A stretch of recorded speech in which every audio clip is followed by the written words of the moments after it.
Hi guys, my name is Frank Elrich, but better known as ASYS or ASYS, as some say, but definitely not ASYS, because that is in some countries, like in Holland or France, they called me on stage Azize or Assis, but this is funny because in German is the word Assi, like very similar, and it means antisocial guy. So it's better people know how I want to pronounce my name.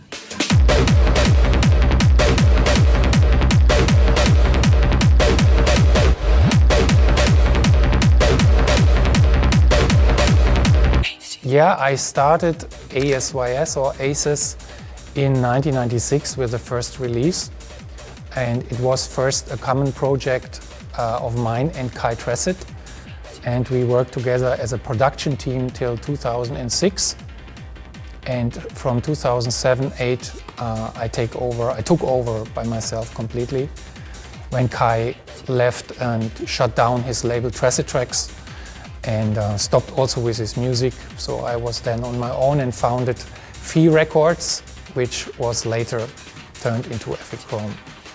And yeah, that's pretty much the beginning. Well, a DJ is an entertainer, first of all, for the people. But for myself, it's like just my whole personality now. I became a DJ after I studied economics and worked as an advertising manager in an advertising agency for a couple of years. And I grew up in Frankfurt when techno was just starting and blew off. Yeah, and I decided at one point that I wanted to be a creative part of the scene in Frankfurt. I didn't have any idea how to produce, and producing was the first step. I started not as a DJ. That came later when I had success with the production. Yeah, and I left everything behind. I quit my job. I thought I probably would have made a good career there. I had good chances, but I decided to go full in. So DJ and professional producer is my life since more than 20 years. As a young boy, I was listening to heavy metal. Electronic music to that time was not a popular thing. It was just like in the, I don't know what's the English term for this. In German, I would say Kinderschuhe, in the children's shoes, just in the very beginning, like with bands like Kraftwerk maybe. But the first band who grabbed my attention was, or got my attention, was Depeche Mode. And after that, quite fast, there was developing some stuff like acid house in the late 80s, and in the beginning of the 90s it just exploded with techno. And in the beginning everything was called techno, by the way, and then it split it up in all these subgenres. So I can't really tell you when, especially in techno, it was just like the beginning in Frankfurt or in Germany, parallel in Frankfurt with Berlin, where this kind of music started to be played in the clubs and became famous quite quick and fast. And I was fascinated because I was hanging up every weekend in the clubs. Sven Väth was my big idol. He was resident DJ in a club called Omen. And yeah, it was just more, it was more than just a new music style. It became a real new lifestyle as well. Well, that is a crazy story. My first gig was just like very chaotic and really crazy, and went not really ideal, I have to say, but probably in retro perspective it's maybe a good omen when the premiere is not so good, I've been told. I remember it was a gig in Germany. It was like 2 hours drive away from Frankfurt where I lived, or still live. And I stuck in the traffic jam because it was around Easter time, and there was just like a big holiday traffic jam. I came late to the club. Promoter was already a little bit pissed off with me, and club was really full, but I got a super shock when I saw the setup, because like one vinyl player back in the times, there were no CDJs, one vinyl player here and another one in another corner. So I couldn't reach with both of my hands to the same time the vinyl to adjust. I had to walk like really like 1, 2, 3 meters or steps. And my heart was already like, what the hell? I was not prepared for this, and I was thinking it will be the worst set ever. And I had just my first vinyl on the player, started with a track. Promoter came into the DJ booth, grabbed the microphone and announced the party had to stop. The police is in front of the door. They had no permission to have a dance event, which was the first day of Easter. It's like called Karfreitag, and actually you are not allowed to drop a party. He did it like, I didn't know that. He just did it, and police found out and shut down the party. So I didn't know really if I had to cry or laugh, because at one point I was really relieved because I was really scared to play in this way. And on the other hand, of course, I was sad because my first gig was like this kind of disaster.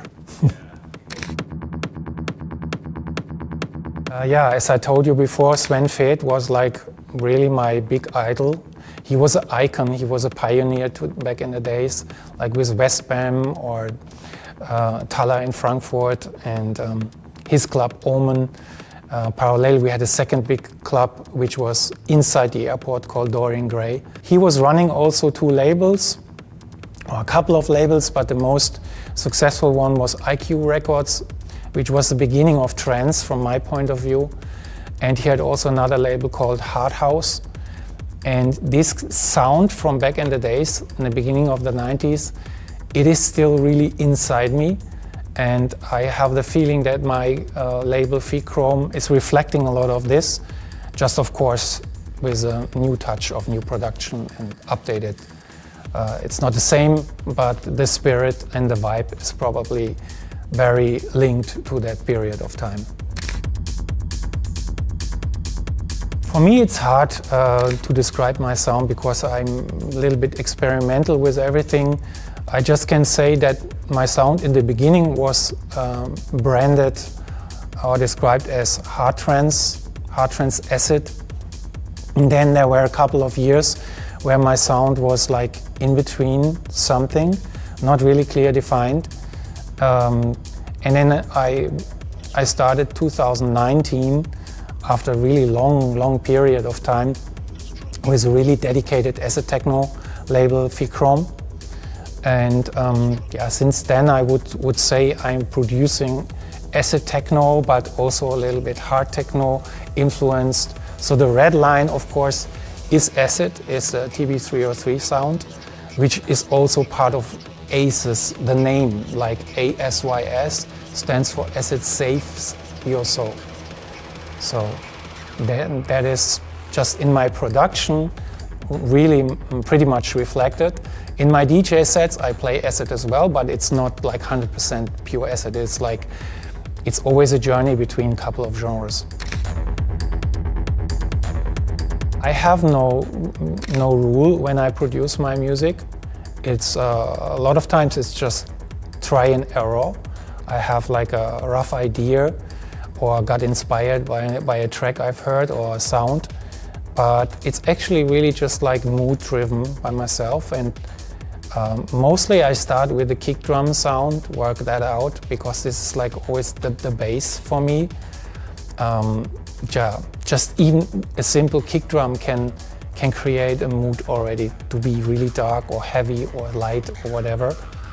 And then I created sometimes a melodic line with a TB303 or anything else, or just in the past I was really driven by effect sounds a lot. I was always loving to make experiments with sounds because I had the goal to do always, or in each production, something what you probably never heard before.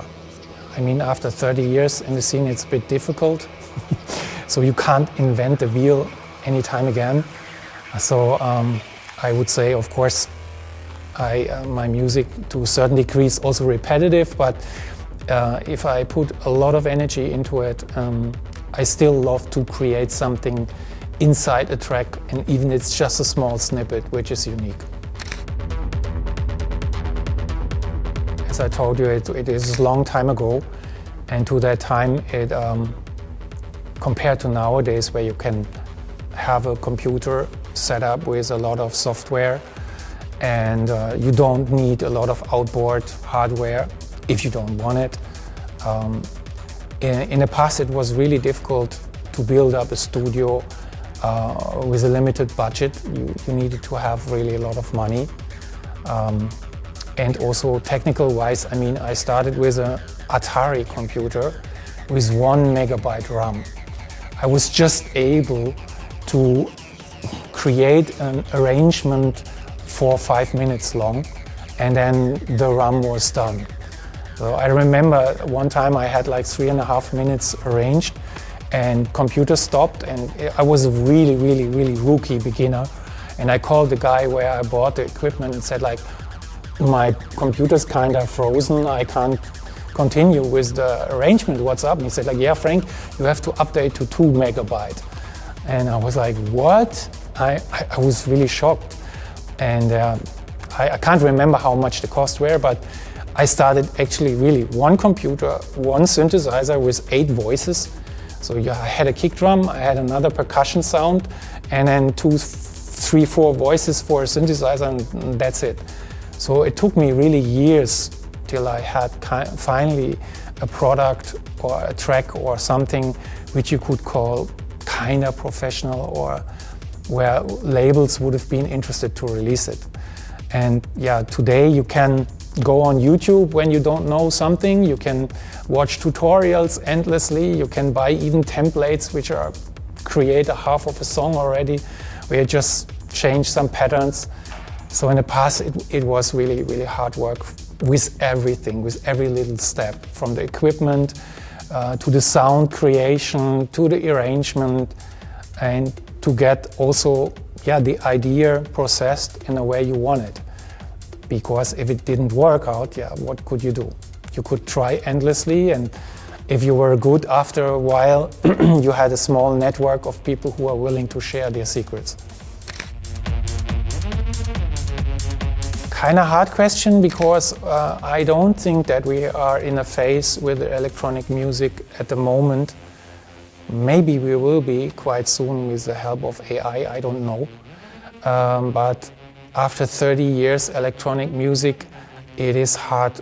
I said it again already, you can't invent the wheel anymore. So from my point of view, the last big innovation sound-wise or genre-wise happened when Skrillex made dubstep, like the American version of dubstep, where he really used all these growl sounds and glitches and created something really kind of new. Everything I see now, also with hard techno, is it's a little bit comparable with fashion. Everything comes back in a slight different form. So we see now in hard techno like a fusion of trance techno, which was very popular in the beginning of the 2000s, merging a little bit with hard style screeches, which you didn't have back in the days. But it's just like a slightly different approach. And now bounce is coming back with all these really heavy off bass lines. It's not new, so for me it's not that exciting, but it's still interesting to see what's coming back and what's changing in these new genres. On one side, it's hard to really point out just one thing. I had really a lot of shows from small club events which were super crazy, or big events like EDC, Las Vegas 2 times, or Tomorrowland, or Time Warp, or Nature One in Germany. But there was one thing which still sticks out, and that was Climax in Holland, in Arnhem. That was actually a hardstyle event, and they put me into the first slot because my first hard trance music is still considered as early hardstyle, as influence for the guys who created later or invented later hardstyle. So that was in 2012, and it was a stadium. You can imagine, like, left and right, the ranks full, the floor full, huge stage, huge building of the stage, and design. And there were like 25 or 30,000 people in front of me. And I was the first. And it's not, when you are the first in that event, it's not like people come starting to fill the floor. It was packed and rammed and sold out from the, like 1 hour before I showed up.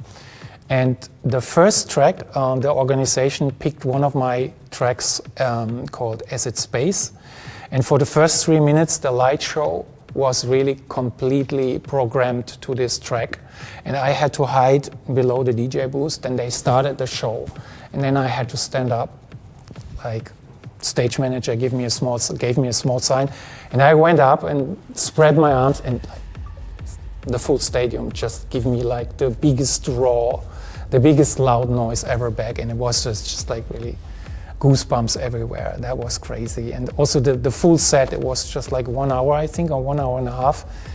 Yeah, it was like this, but it was like a rush, like a really crazy adrenaline push everywhere. I won't forget this. This actually is changing sometimes. I have had phases where I really love to stick just in the studio with my machines, my sound, just to be with myself. It's just like a meditation process. And when you find these magic moments, when you create something where you really instinctively feel, wow, that's something, it touches me right now so intense, it will be a great track, a great tune. And these moments are like really little precious moments, which are comparable with the moments when you're in the club and share your music and share your sound, and the feedback and the response is like, wow. And yeah, so with the tour and the DJing, I really love it. I want to do it as long as I can. I want to fall from the stage, if possible. But the stuff around can be quite hard, of course, the touring with the travels and long times at the airport and delays, and it can be exhausting, to be honest, when you are really busy. So then you have like, let's say 20 hours travel and like 1 hour or 2 hours where you're in the spotlight and present really your music. And then you go back home, and then again the same process for the next day or the next week, and so on and so on. So sometimes you really just need a little break. And then I enjoy to be just in my studio and to be creative again. I never planned really in a far up front, let's say. I really live in the moment, and I plan here and there quite spontaneously some collaborations, and then I work on to fulfill them, be in the studio working. It's a little bit funny because, yeah, I always say to people who write me messages and send me promos and demos and everything, guys, don't be angry with me. I really need my time. I'm a one-man army. I run my label by myself without any help. Yeah, I have a friend who's doing sometimes help with a cover and some video clips. But actually, yeah, I do everything myself. My manager is kicking me all the time. Do more content on Instagram and your socials. Frank, come on, nobody knows you. And yeah, I'm a little bit shy and really don't like this too much. But yeah, you're completely fulfilled with this. And if you have like, after a set, something like 50 messages on Instagram, sometimes I just ignore it for a couple of days, because if I answer them instantly, like 2 hours later, you have 25 answers again. So it's a devil's cycle. So this is the way how I balance this out, sometimes really brutal. Oh, I got these questions a couple of times and I always feel a bit ashamed. There is not really an artist I worship and I really want to make a collaboration with it. Of course, there are many who have a big name and making really great art, which would be good, but there is no one specifically I really wanted. It's more like actually that there are some tracks out there from the past. I really would give them a retouch for the modern days. But also this, I'm a little bit hesitant because I don't want to be an artist who is just grabbing old ideas and refresh them. So I did this, but it's rare. So Yeah, it's rather a track I want to retouch than to make necessarily a collaboration with someone. I have so many friends and spontaneous collaborations that it would be hard to put on even more. Yeah, also quite quick to answer. I don't have a vision for 10 years. I think more kind of, yeah, not so far away. Day by day. Yeah. Day by day. That's perfect. Enjoy the moment. Yeah.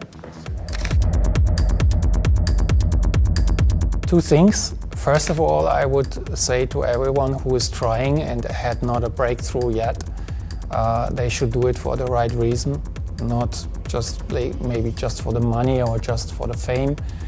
If you feel the passion inside you and you have really the feel, this is what I want to do and I have talent, and you had already like a little bit feedback from other people who can give you a reassurance about that, an honest reassurance about this, then I would say, yeah, never give up is one of a big advice, because it's the thing you can influence by yourself.